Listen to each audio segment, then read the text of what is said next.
Mali ang pagbabalik mga brad, Wilkie TV po, Naoya Inoue versus Ramon Cardenas mga brad. Grabe at napaka-entertaining na fight mga brad. Ang akala natin na walang ibubuga si Cardenas ay mali pala ang hinala natin sapagkat may mga tinatagong pamatay left hook pala ito.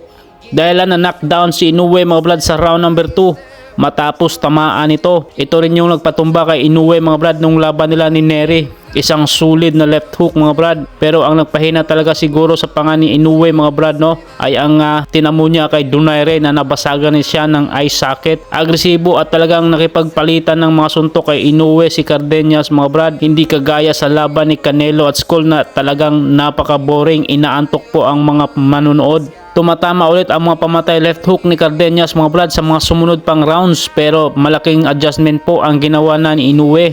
Ito yung puso ng champion na bumagsak man pero bumabangon sapagkat pinatikim din ng knockdown si Cardenas mga brad sa round number 7. Hininto na ng referee mga brad ang laban pagdating ng round 8 dahil sobra-sobra na po ang mga suntok na tinanggap nito at baka lang po ay magkaroon pa ito ng damage sa utak.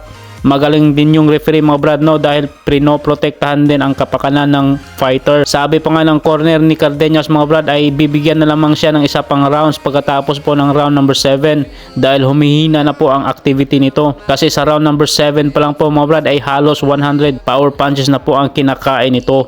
Undisputed champion pa rin si Inoue mga brad no at susunod niyang makakalaban ay si Casimero na sa Japan. AST si Akhmadaliev pala sa Japan mga brad.